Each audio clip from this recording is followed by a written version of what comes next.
Many of life's failures are people who did not realize how close they were to success when they gave up.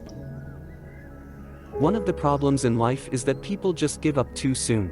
No wonder it's easy to fall into the trap of believing that everything should work out after about 3 tries or so.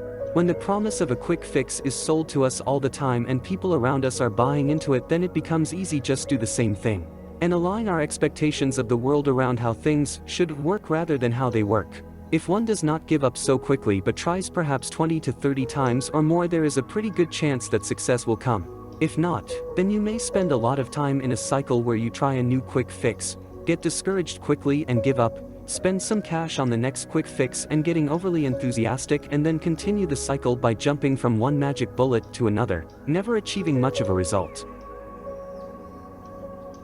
I have not failed. I've just found 10,000 ways that won't work. Now, how do you reframe failure?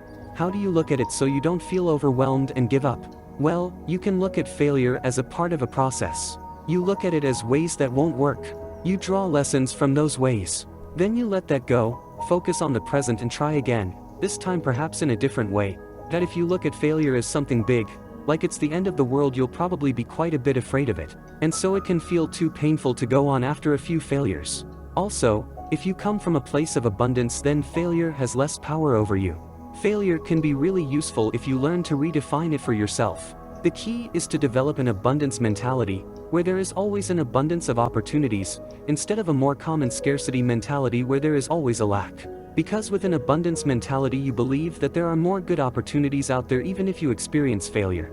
Failure still hurts even if you think about things this way, but then you think about what you can learn from the failure. This way, seeing it as a process and have an abundance mentality, is one way to reframe failure to keep yourself from giving up. The value of an idea lies in the using of it. Useful information is good, but you have to put it to use sometime or you'll never reap any benefits or success. This is a pretty common problem when you, for instance, get interested in personal development. You get a lot of books, programs, etc., and you study them, and then you get more, always looking for the magic bullet that will give you success without you having to do anything, confusing yourself and feeling like you are making progress by reading another book. To get results you need to take action. That's also the best way to really understand the information you have absorbed and possibly find ways to tweak and use it in an even better way for yourself. Being busy does not always mean real work. The object of all work is production or accomplishment, and to either of these ends there must be forethought, system, planning, intelligence, and honest purpose, as well as perspiration. Seeming to do is not doing. But just going for it, taking action and doing something isn't enough. You have to ask yourself if what you are doing is useful, or is it just another way to keep yourself busy? To keep yourself from doing what you really want to do, you need to think about what you really want to do. You need to make plans. Then throughout your normal day you can remind yourself, by for instance using external reminders like written notes, to stay on track.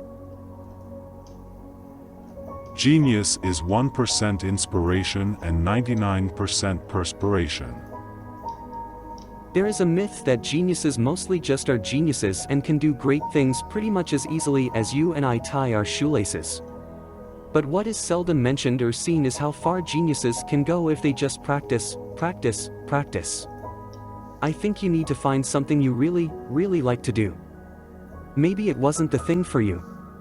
Maybe you grew apart from it.